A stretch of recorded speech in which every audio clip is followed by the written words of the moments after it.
Hey everyone, my name's Keith. This is my buddy Austin. This is Neat Conversation, your unscripted YouTube show where we have some good pours, some laughs, and a neat conversation. So, Austin, how are you, buddy? I'm doing good, man.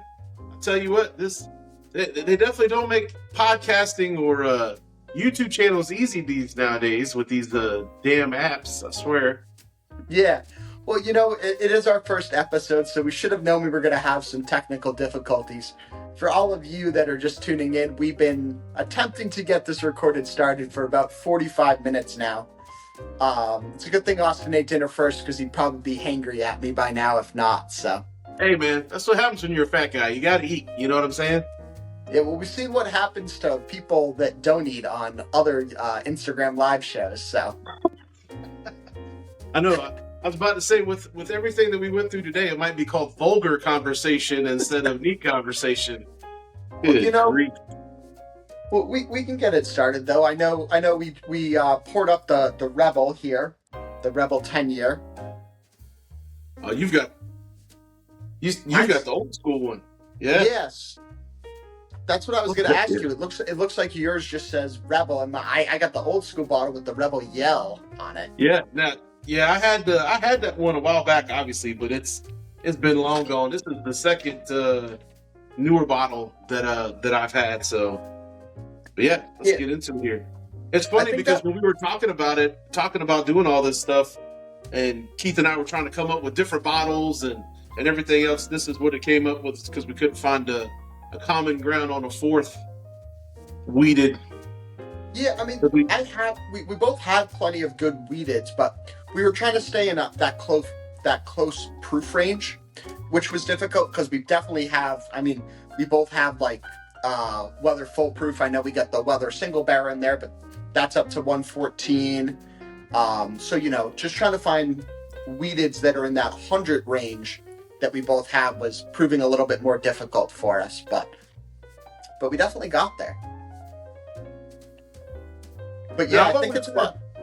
Good. I think it's why I don't drink as much of this Rebel as you do, because I really do like it. I think it's a good pour, but I think I'm sentimental because it still says Rebel Yell on it. Well, you're just on Rebel, so.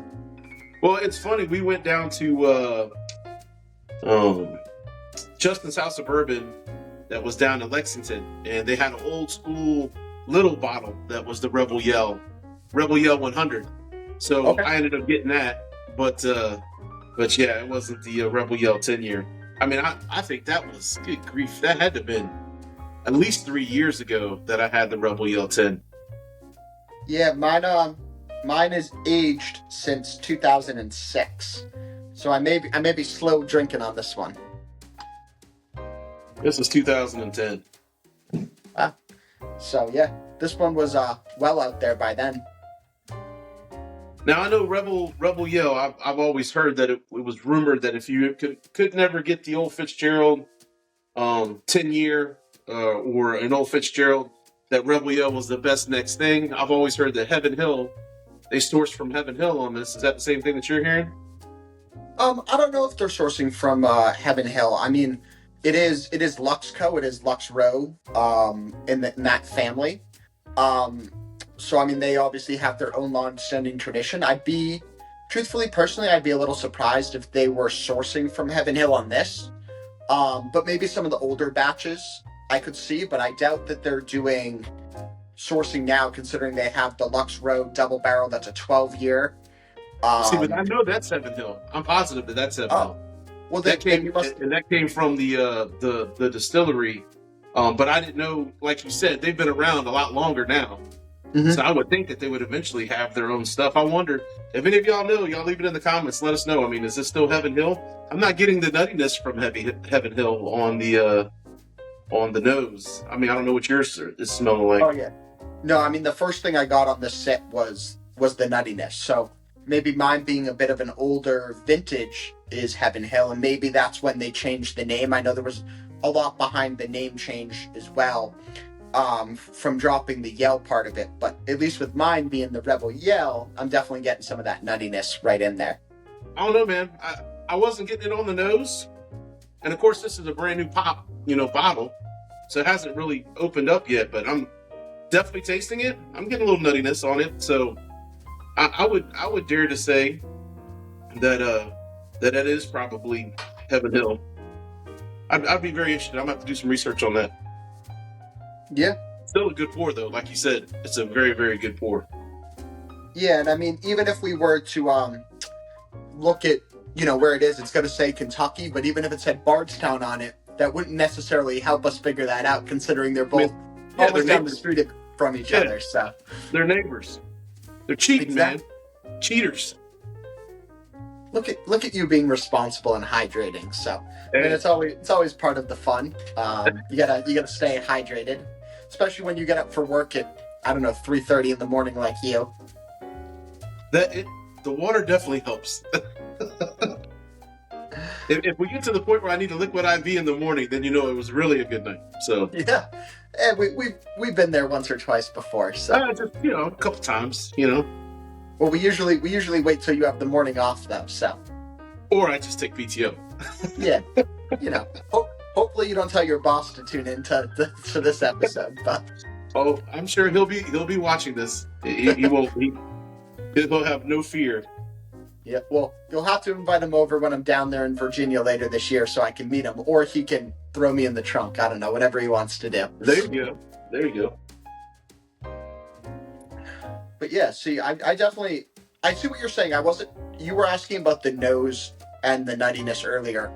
Now that I'm playing back in my head what you said, I had already tasted it, so the nuttiness was already in my brain. I'm not, like you, I'm not getting the nuttiness on the nose, very much on the palate though. Yeah, it's interesting. I mean, if you will indulge me here, let's do a side by side with the Old Fitz. I'm gonna pour a little Old Fitz next to it. I'm See, trying to go. you came more prepared with me. I only brought out one Glen, so let me go grab a Glen and I'll return in a moment.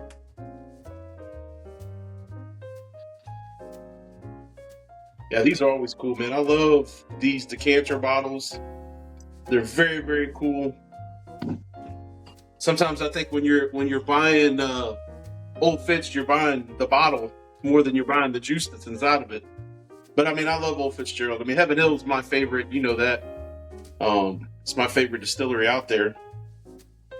See, even the Old Fitz, for me, I'll wait for you to pour. I'll be very curious to hear your thoughts on the nose. The nose for me still is not heavy peanut on the Old Fitzgerald. And now that I think about it, even if I got a larceny or something of that nature, I don't think I get a heavy peanut on that as well either. It's more of the Elijah Craig's or some of the other ones. William Heaven Hills.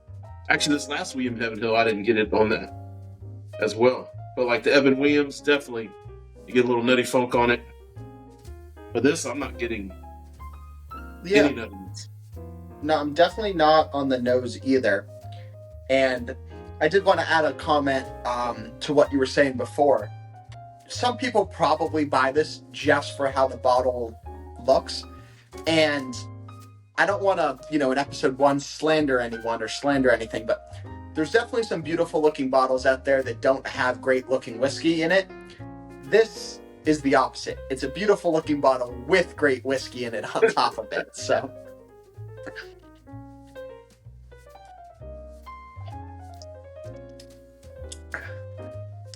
yeah, so even on my taste, I'm not really getting much or any of the nuttiness. It's just, granted that they're both, at that 100 proof point, it definitely tastes very, very different. I definitely get a little more bite on the Rebel Yell, that nuttiness, your caramel, your brown sugar definitely comes out a little bit more in the Rebel to me.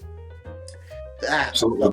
My Old Fitz is, great. It's, it's mellow, but in the right way. It's what you expect. Definitely a bit more of the caramel comes through, and just such an easy sipper that it's scary how good and easy it is to drink Old Fitz, because you could easily crush a bottle of that in a night without even realizing it. And then now you've got that pretty bottle with nothing in it. Yeah. Then it starts having to become an infinity bottle. That's what I did with my 8-year Old Fitzgerald I had. I made it into an infinity bottle. Now it's like, my God, I think the proof on it's like over 125 off all the things.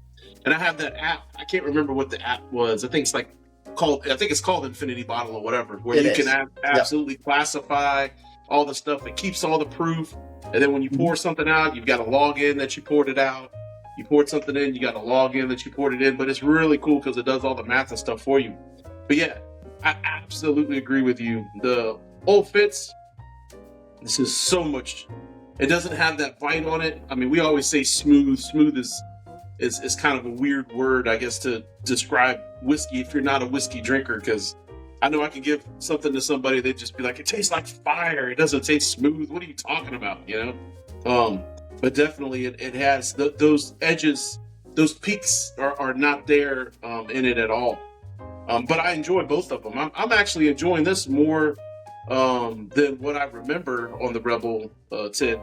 And I do this every now and again where I'll go back and forth with the Rebel 10 and the Old Fitz, because I do think it's, Heaven Hill's juice.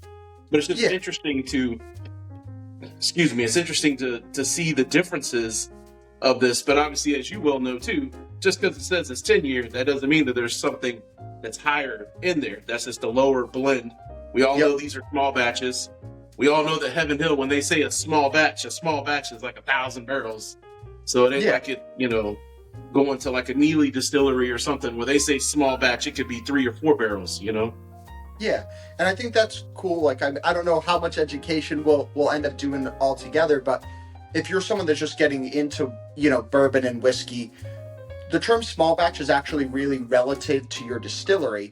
The small batch is based on the quantities of the bourbon and whiskey you're producing. So based on how much you're producing allows you to be able to call certain things a small batch. So massive distilleries like Buffalo Trace, Heaven Hill, their small batches are significantly bigger than a lot of other and small craft distilleries. So like Austin was saying, a smaller craft distillery's small batch honestly might be 1, 2, 3 barrels, where like Heaven Hill and Buffalo Trace, their small batches are probably hundreds of barrels. And it's just, that's how it's allowed to be advertised, is just based on your overall output. So, a little tidbit. Maybe we'll try to throw a fact in every show, a little knowledge dropping, but maybe that'll be our one today. But it's interesting, and we talk about this. Now I want to go ahead and pour. Do you have another Glen? Did you grab 2? I did. I was smart enough this time when I got up, I was going to grab 2 Glens. So just because I want to compare them to them all. And of course, this Weller single barrel is one of those ones, some would probably even call it like a unicorn or whatever like that, just because it's so hard to get. But I mean, for me, usually, and I'll be curious to see how it mounts up to these, but usually the Weller single barrel for me is not my favorite Weller. You know what I mean? Even though it's highly sought after that it is, I mean, it's good, but it's just not my go-to if I want to grab a Weller. You know what my go-to is it's like a 107. It's not the single barrel, but it'll be interesting to see how this is.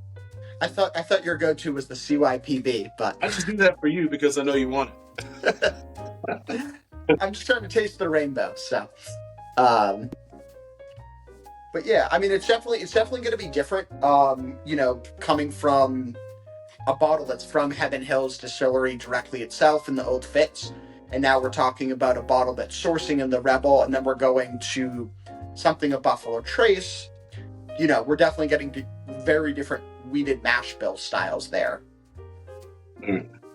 So I don't get confused here. I'm gonna put them in the order of the bottles. There we go. All is well now. Now it's amazing to me. I thought you were gonna pour one, pick one upside down and let me try to guess which one you're putting something under and swirl it around there for a second. Put a little money on the table. Now it's crazy with the Wellers, man. Just how fruit forward. My God, it's so much more fruit forward, and it doesn't have when you say the smooth. I wasn't getting any sort of cherry notes or anything like that on our other 2, but I'm definitely getting a little bit of cherry. Definitely that kind of orange, citrusy fruit flavors. And granted, our palates are a little different than they were when we drank the Rebel because we've now had a few other pours in there, but definitely that fruit comes forward on this Weller. Now, I think you and I have talked about this before on lives or whatever. Um, and just in case everyone wants to know, Keith and I, you've probably seen this before if you've been on other platforms as far as Instagram or whatever like that. He would be New England Whiskey and I'm Moon's Tavern. So, I mean, obviously, be great if y'all could follow over there. I know sometimes people don't jump platforms, but me and him will do lives sometimes, and we start talking about the different types of Wellers and what you get off of the nose and all of that. But for me, and I know you're the Buffalo Trace guy, you are that's just you. Now, I'm very interested to hear from you, and I think we've talked about this before. I can't remember. That's where I was leading up to. Is that what do you get when you smell? Like, what is the quintessential nose that you get when you smell a Buffalo Trace product? I mean, I know a lot of their mash bills run really similar, and a lot of the difference in some of them is just the age and sometimes the proof. Like obviously, a Pappy 10-year has a similar mash bill to some of their other younger bourbons, or I shouldn't call it Pappy 10 before everyone calls me out. Old Rip 10, because technically it's different than the Pappy line. Shame. I'll correct myself.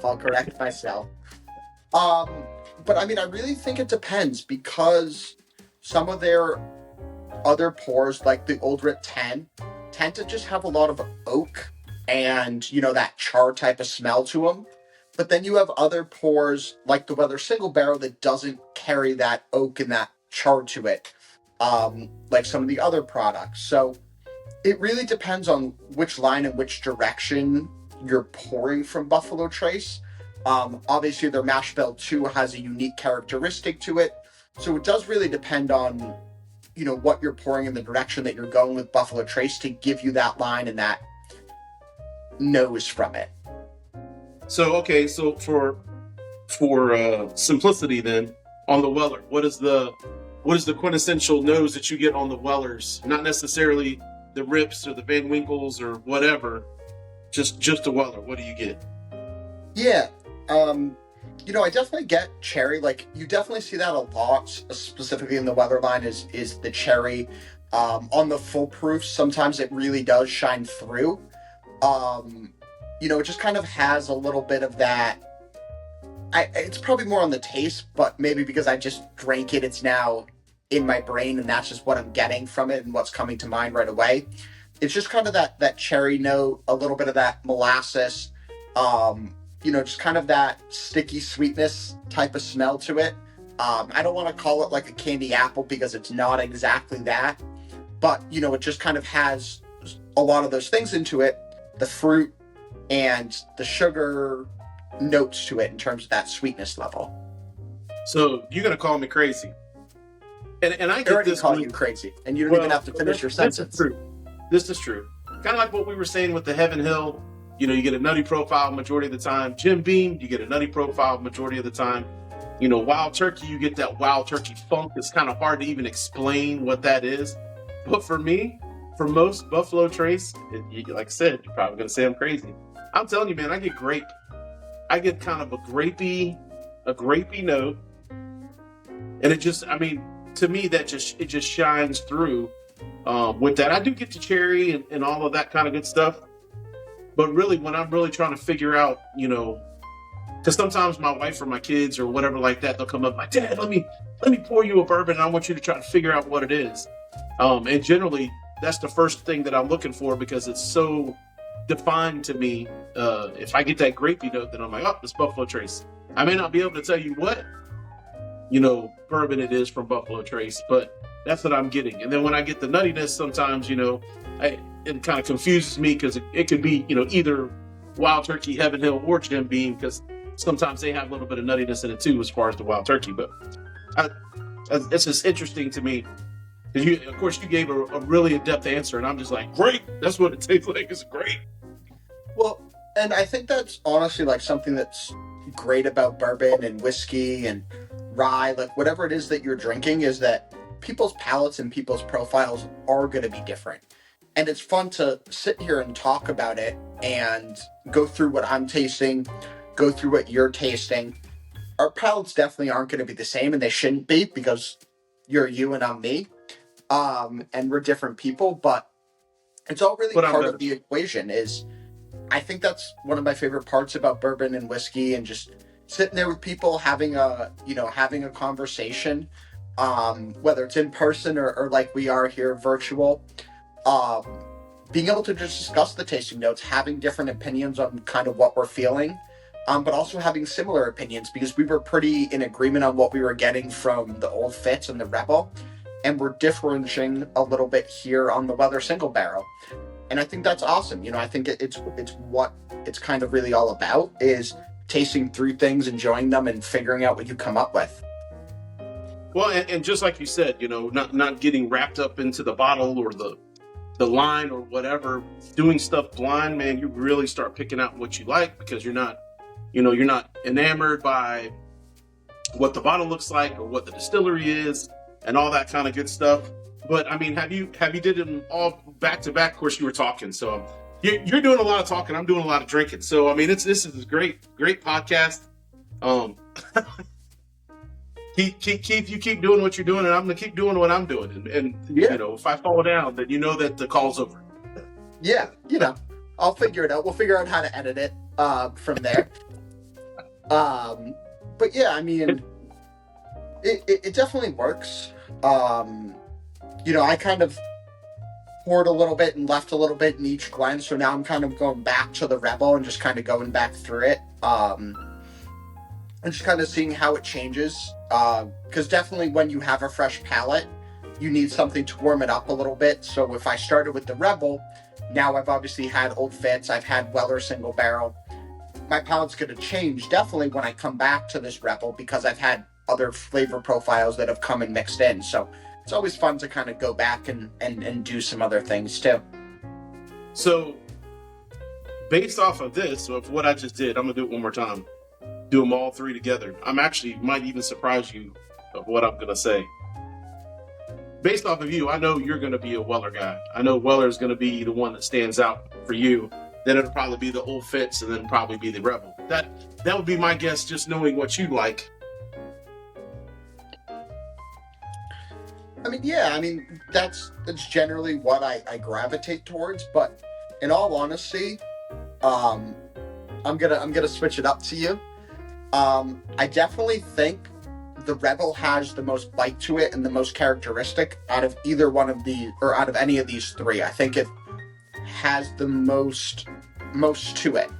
Now, it do you is a find that single. off-putting though? Do you find that bite off-putting, or is that something you seek?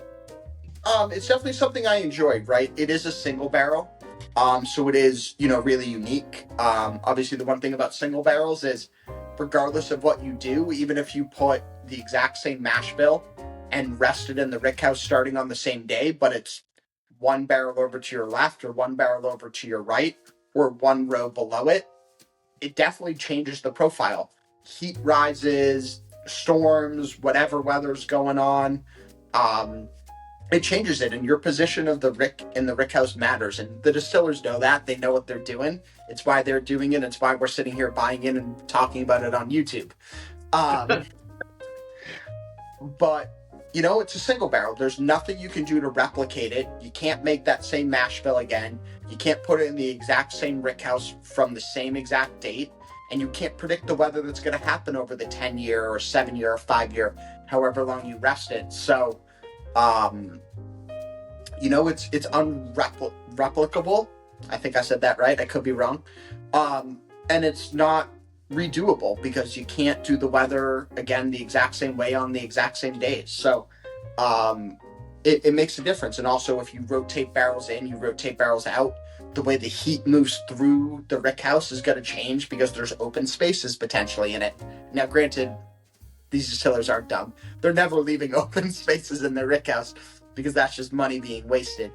But there is the ability as barrels are transferred in and out that you have some open space from time to time. So now you may know this. Have you ever been to Buffalo Trace to do a pick? Have you actually been to the distillery to do a pick? I've not done a pick from Buffalo Trace in person. I've been to Buffalo Trace and I've done Buffalo Trace picks, but Right. not at the same time. I got you. So, and I know Buffalo Trace, and it's funny because you were talking about the warehouses, so I thought this would be kind of a cool conversation. I know Buffalo Trace, when it's really, really cold, they will add steam into the warehouses. I know that Heaven Hill does not add anything. Heaven Hill is just when you go to Heaven Hill, and it's funny because if you remember right, you and I both were in Kentucky at the same time, and we were just a couple of miles away. But you were doing your thing, and I was doing my thing. But it was freezing at that time, and I remember walking through some of the brick houses and all of that kind of good stuff. How the ones that I went for Heaven Hill, it was freaking cold in there. Buffalo Trace, it was still cold, but it wasn't as cold. So I would be very curious to see their the reasoning or the reason to the madness of like when do they put in the steam, for how long, what's the ambient temperature that they're trying to do. Obviously they're going to let it regulate, to a certain extent. They probably won't let it go up so high, but I would be very interested in that information. Where Heaven Hill, I know that they just, what it is what it is, and that's just what it's going to be. For Lux Row, and of course we're saying that this is a sourced Heaven Hill product, but for everything else, for the Lux Co stuff, the warehouses that I've been in, the brick houses that I've been, has not been heated, and I don't know if you can speak to that. I've only been to the one big one, and I don't know if that's the only one that they have, or if they have multiple. I would assume that they would have multiple, but as you said, they're like right next to Willett, they're right next to Heaven Hill. So, I mean, all their stuff is so spread out. I think everyone learned after the big fire at Heaven Hill was like, hey, man, don't put all your brick houses so close together just in case there's a fire. But I don't know if you can speak to any of that stuff as far as Lux Row stuff, or am I saying it wrong? Does Heaven Hill put steam? I haven't seen that, or I haven't seen the ability for them to put steam into the warehouses. Yeah, I mean, I've been to Heaven Hill's distillery. Only once. I've been to Kentucky, I believe, 3 times now total. But I haven't done a tour at Heaven Hill, so I don't know a lot behind their production from that standpoint. I did do the same experience that you did a couple days before you, which was the bottle your own experience at Heaven Hill, which they were one of the first ones to do that. I know a lot of other distilleries have caught on. I think it's an awesome thing and really fun and really cool to do. But that's what I was doing at Heaven Hill that time. So I haven't been able to do a tour over there at Heaven Hill. So I don't know as well. And when I did my tour at Lux Row, they didn't mention anything about steam or anything of that nature to me. My tour was pretty unique. I was the only one on it. So I got a pretty intimate, I got a pretty cool tour. We maybe went off the beaten path, off the script a little bit. So it was pretty fun. We did things, a little different. So still a great time. It was my second time at Lux Row, so it was something that I wanted to go back and do. A place that I found really cool, but I didn't get that exact information, so I don't want to misspeak or go too far off. Right. What about Buffalo Trace? Did someone confirm that to you too as well, as far as the steaming? They didn't. I've been to Buffalo Trace now twice. And one of my time was for a private event that you had to be a member of, and I was invited as a member's guest. So it wasn't your general Buffalo Trace tour. It was a little bit special and more intimate type of tour. And then my second time was when we went to the OFC distillery and got to see that unique distillery, that process. And we really talked about the history of the distillery, how they uncovered it, found the copper stills still buried under there, and what they've done for that. So we did get to walk into Warehouse C, which I know has a lot of history and people will love to be in. Got to see some really cool stickers on barrels, experimental Buffalo Trace products and things of that nature. Who knows if they'll ever make the shelf. If they make the shelf, you probably won't be able to afford it, but we'll save that for another time. Yeah, they didn't talk about it specifically on that tour, but not saying again that it doesn't happen, just not something that I knew of from my tours. Right. So when I went to Heaven Hill, we've probably been, I say we, me and my wife, or my wife and I, we've been to Heaven Hill probably at least, I think, 4 times. And when we went to Heaven Hill, we went to and did the tour when it was like real early in the morning, so it was like 10 o'clock. So nobody was there. I mean, so that was awesome. We got to hang out with everybody there. There's a guy there that's named Alan, if he's still working there. I always talk about him. I know you've heard me talk about him before. Awesome guy at Heaven Hill. But and he told me, he said, whatever the good Lord's weather gives them, that's what their whiskey is. When I went to Lux Row, it was me and another couple that was there. So that was a pretty cool tour, in that sense that it was very one-on-one, like you say, and you probably got a little bit more information than what you would get if you were on, with a whole bunch of people. I'll be honest with you, man, Buffalo Trace, when I went to Buffalo Trace, I've been on a couple of the tours, and I felt like I was in an amusement park where it says like, hurry up, we got to get more people in, and I get it. They're busy. They're trying to do their thing. But it did not have the personal feeling that other ones been. And I've been to Buffalo Trace multiple times too. That's been my experience. But I might have heard the steaming part based off of some of the documentaries, whether it was, the documentary Neat, or if it was somewhere else. But I remember them saying something about the steaming at Buffalo Trace's warehouses. But I don't know if it's all of them, or if it's just like, it would be interesting if they said, okay, well, only H, which that would be Blanton's, only H warehouses, have this, or whatever. That might be a question we might have to ask Anthony or somebody else that might know. I would be very curious to the answer of that. Wait, so Austin, what you're telling me is we are not the 2 most knowledgeable people in bourbon. Oh, absolutely not. I mean, it's one of those things. I think we're probably more connoisseurs. We love it. We do what we absolutely dive into it as best as we can. But nobody knows everything. It's one of those things that if you stop learning, then you probably will stop enjoying it. You know what I mean? Yeah. And there's so much history. I mean, you want to talk about something that's American. I mean, this is American through and through. I mean, this is some of the most American thing that you see this in history that's still standing there, and that's very, very cool to be a part of it. And I mean, you're dealing with so many different people. I mean, George Washington, for God's sakes, was making whiskey back in the day, and it's cool. With me being in Virginia, and most of the presidents come from Virginia. It's cool to go and see those different distilleries and see what he did. He was a big rye whiskey guy, and going and seeing all that, it's absolutely amazing.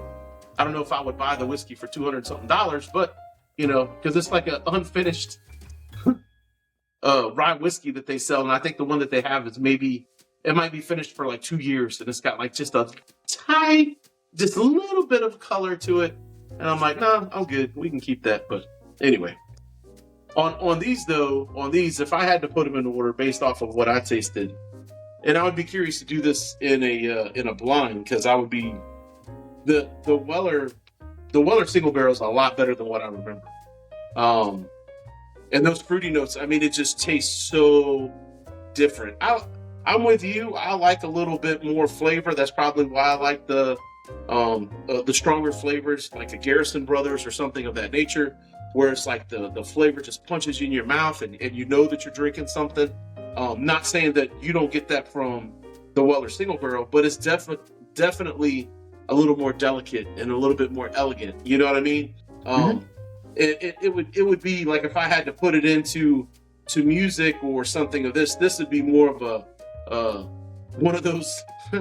and this is probably, I'll probably get in trouble for this, but this is one of those more seductive songs that are just, they just lure you in, and you're just kind of flowing with it. The Old Fitz to me is more like a jazz, you know what I'm saying? It doesn't really have the rules. It's got some ups and downs and peaks and valleys in the tasting notes of it, if that makes sense. And then the Rebel, it's like it's trying to get there, and then it goes it goes down for me. It's just not as finished. Like you said, those notes, the harsh notes, definitely is off-putting for me. I mean, it's not that it's the end of the world. I enjoyed it a lot better than what I remembered. But again, it's a single barrel. Mine could taste completely different than yours. I'm sure it's somewhere along the same lines. But it's just amazing to me how you can have two whiskeys that are 10 years old and they could taste completely different, as far as all of that. And then the Weller, what is that? That's usually around 7-8 years, something like that. Is that right? Yeah, I believe it's 7 years. I could be wrong on that, but I think it's around there. Yeah, so it's very interesting to see, and I would be interested what these bottles, and of course, what these bottles would be in the warehouse as far as being up higher, or if they're lower, or so on and so forth, to what the Weller is. Yeah, and it's pretty funny though too. Like our Rebels are obviously, we talked about it earlier. Our aging for those is pretty different. So I'm significantly older in terms of how long my bottle was resting. So our profiles are probably a bit different. I would assume that they are. So right. Yeah, and no air's even gotten into this. That was the first pop.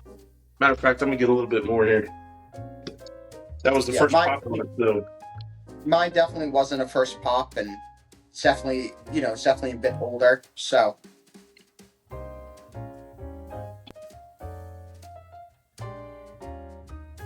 But like I said, I enjoyed a lot more than what I remember. Because I remember when we were opening, I was like, man, I don't know if this is going to be good or bad. This is going to kind of surprise us both on it. But I definitely enjoy it more. But putting it up against these two juggernauts, man, it's just like, it's kind of definitely in the back seat for me. Now, you never really said which one that you would put up front. I said what I thought you were going to put in which order. If you had to do from, you kind of said that the Rebel was unique.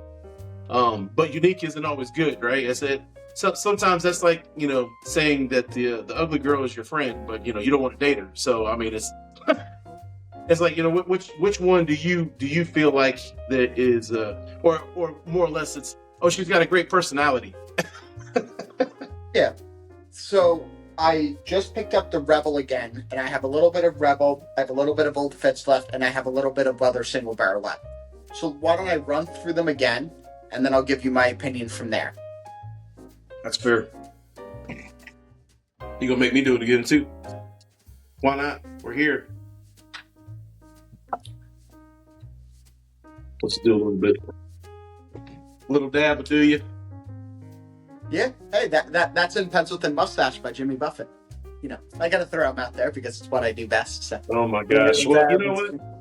I think that everyone here wants us to do an episode with you and your pirate gear. They don't know me that well yet. All right, Austin, I'll make you a deal. When we hit 1,000 subscribers, the next one we record after that, I will dress like a pirate. Hey, you can't beat that. I think that's a fair deal, right? That was so funny that day. You were so excited. You're like, Austin, pick up your phone. I want you to see me. I was just pirating. And I did that I think I did that for 3 or 4 weeks in a row. Had a lot of pirate events going on. So that's great. Yeah. And I do a lot of it for charity. So the one what Austin's referring to is I was at 3 straight days of Kenny Chesney. And I dressed like a pirate for all 3 of them. And people that wanted to take pictures, I just asked for an optional $1, $5, $10 donation, whatever they wanted. And they absolutely had the right to say no, and I still took a picture with them. It wasn't about that for me. It's all about going out and having fun, and being responsible and just hanging out. But anyone that wanted to donate it, I collected some money for Singing from Change. It's a charity that Jimmy Buffett started, and it helps provide money to kids that are underprivileged that want to be in music, but have the passion for music, but can't afford all their equipment. So we were at Kenny Chesney, and it just felt appropriate to support a music-based charity. So, we collected some money and we donated that on. So that's awesome, man. I can speak for a father of kids that have been in band and how much how much all that stuff costs, and a lot of the times the schools aren't getting funded properly for this. So a lot of the things they do is for donations. So I can absolutely appreciate that. And music is I mean, it's one of those things that just resonates with these kids, and it goes past high school, and that passion, it's just awesome. It's just like us with the bourbon, but the passion for the music never goes away. Right. All right, what you got? Are you still doing it? I'm on the last one now. Yeah, for me, man, I think Old Fitz is number one for me. Weller's going to be two, and then Rebel's going to be last. Like I said, I'd be curious to see if it was blind, if I would pick the same thing, because this little seductive thing here would be hard to not pick it to a certain extent. But I think it also matters too, like what you said, what mood you're in, and just like we were talking about, like what you ate for dinner. I had a really weird dinner tonight. As far as I had like some German stuff that was like beef and pickle and red cabbage, and doing that and then coming down here and drinking. It's really weird, but my palate recovered pretty easy. But I mean, it definitely does affect your palate, right? Whatever other spices, seasoning, flavors, food you have in your mouth changes your palate. Lucky for me, I had one small pour before we jumped on, just because I hadn't had anything to drink today. I just wanted to get something on my palate, because I brushed my teeth right before we started recording, and I didn't really want that mint flavor, that mint profile, overpowering myself. So, but yeah, I mean, I think we might be pretty opposite here, Austin. I think that's pretty cool. I mean, for me, we always are opposite. You never agree with me on anything. So, I mean, I don't understand why you think that would be weird. I mean, in all honesty, I just think the Rebel has the most complexity to it. I think it has the most characteristic. I think it stands out. And to me, that's what I'm gravitating towards out of both of these. And like you said, I wouldn't have predicted that for myself either. I'm just getting a lot from it. It has a little bit more waves. It lasts a little bit longer. It has a little bit longer finish. It just has a little bit more to me than either one of her other pours. And I haven't really been able to figure out if I like the Old Fitz or the Weller better yet. But I'm definitely still putting the Rebel number one. That's where I'm going to. Mm-hmm. Yeah. It's all right. I won't call you for football picks on how Michigan's going to do on Saturday this week. I'll definitely call you. I'll definitely call you right at kickoff, just because it's my tradition now. Yeah, that's your tradition. You got to try to throw me off my game here. And I'll have you know, you're the only person that I've ever texted back when the game was on. So you should feel very privileged to that. I do. I feel privileged. But I'll try to call you a little bit before kickoff this Saturday. I'll be sitting at a sports book. So I might ask you for a bet, and I'll place an honorary bet where I take all the profits for Michigan. But maybe then I'll be able to root with you. So there you go. Well, we're playing Minnesota, so I think we're good. I mean, anything can happen. It's college football, right? Yeah. I'll be by myself for a little bit on the bachelor party. I'm not a golfer, and the rest of the bachelor party is going out golfing. So I'll be chilling by myself for a little bit. But I hear the bar has a big bourbon thing on campus at the golf course. So I'll probably be sitting there waiting for the guys to come back. My favorite hole is always the 19th hole. So I'll just start at 19 and never make it to 1. There you go.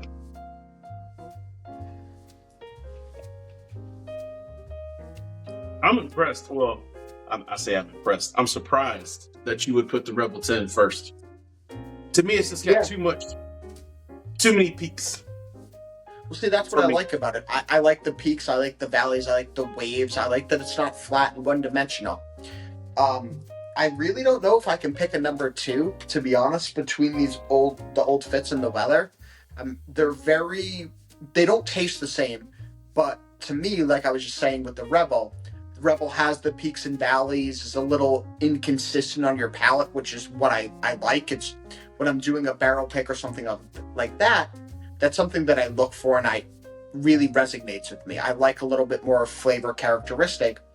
The Old Fitz and the Weller, to me, are very similar, very kind of straightforward, one-dimensional. One's a single barrel, one's bottled in bond. So you're getting a little bit of that straight and narrowness with them, and they're both good. I'm not saying anything bad about them, but I'm having a pretty difficult time picking which one I like more. I'm thinking I'm going to go with the Weller only because it has a little bit more of that fruit. And to me, the Old Fitz, like we were saying right when we first tried it, was just very smooth, very easy drinking. And again, there's nothing wrong with that. But to me, it just doesn't have the depth to it that I get from the Weller, and definitely nothing of the depth that I'm getting from the Rebel. It's interesting. Like I said, different palates, different ways. But I mean, I don't think anyone that's watching this is probably going to be completely surprised with your picks. With mine, they're probably like, oh, okay, well, it's kind of the mainstream of what other people would say. Of course, they might be surprised for me too, because they would be like, this dude's crazy. Weller is the best ever. And like I said, I like Weller, but it's the 107 is my jam. I mean, the 107 I think has more peaks and valleys than this. Again, this is just, to me, it's very soft and it's very elegant. Like I said, that's probably the best word that I can describe it. Nothing bad about it. Like I said, I liked it a lot better than what I've had in the past. But it's not something. Of course, I want it because it's in my collection, and I have the Weller collection, so it's part of that. Kind of like the same thing why you want the CYPB. It may not be your favorite, but you want it because it's in the collection, right? Yeah. So I definitely, definitely feel that way. So I've got a question for you. Yeah. With the Old Fitz, on the Old Fitz 10, for me, and of course, based off of your reaction today on this, you might not have the same feeling. But the Old Fitz 10 for me is the best Old Fitz that I've had in a while. And I've had the 17, I've had the 19, I've had the 8, I've had the 13, I've had the 15, if I haven't already said that. And for me, I like the 10 better than all of those. The 19 was just way too oaky. The 17 was pretty good, but still was just a little bit too oaky for me. The 13 was probably the closest to what I liked. The 10, like I said, this one is amazing. The 8 was pretty good. I mean, it wasn't nothing that knocked my socks off. But yeah. So I'm interested to hear your thoughts on that. So which Old Fitz, if you had to pick one, would you like the best? So I think you said basically every other number that existed from 1 to 19, besides the one that I liked. The best for me, I like the 14 the best. I don't think I've ever had that one. Yeah, and well, maybe that explains why you didn't say it. But yeah, I really like the 14. But we differ a little bit there. Is I'm a fan of oak. I like a very oaky, kind of hard pour like that. So for me, I forget which year you said was a little too oaky for you. The 19 was too oaky for me. Okay. So for me, that oak resonates really well. I enjoy that. So, something different, but that's why I gravitate a bit towards Buffalo Trace. Like I was saying before, it kind of depends on what you're going for. When you said, pull out your quintessential Buffalo Trace palette, and I go, it really depends on the line, the vintage, kind of which way you're going. But for me, it really is the oak in that direction, which can distinguish quite a bit. All right, so same question on the Weller. Which Weller lineup is your favorite? Is your go-to? Based off of what you said right there, then I would think that you would like the 12 the best, because you like that oakiness. The 12 probably is one of my favorite, if not my favorite. I don't know if I get a ton of oak on it, being that it's only 90 proof, it's a bit lighter. I probably feel like I get a little more oak or uniqueness with the Weller Full Proofs. As such, probably more specifically because you really only see Weller Full Proof now as single barrels, store picks. You don't really see a regular Weller Full Proof sitting on the shelf anymore. It's all single barrels, it's all picks. So, I probably would say in terms of the oakiness, I like Weller Full Proof the best. Outside of it, I probably will take 12 the best. or 12 next. But it really depends on that characteristic. Every bottle of Weller 12 I buy tastes the same. It's delicious. It's amazing. I love them. But when I'm talking a little more oak and uniqueness, it's the full proof. That's interesting. That's very interesting. Well, buddy, I think that we have had a successful first podcast. We're almost to an hour here. Yes. Of course, we may not be an hour once it goes out, once we do some editing or whatever, but I don't really feel like there's a whole lot of editing to be done. Yeah. So that is amazing. And I got to get up early in the morning. And I know you get to sleep into whenever. So it's a little different here. Not till whenever, but I get to sleep in a little bit longer than you. Yeah. Well, cool, man. Well, I guess till next time. Yeah. Thanks everyone for tuning in. It was like me and Austin will say once or twice. It was a neat conversation. Cheers, y'all. Cheers. Cheers.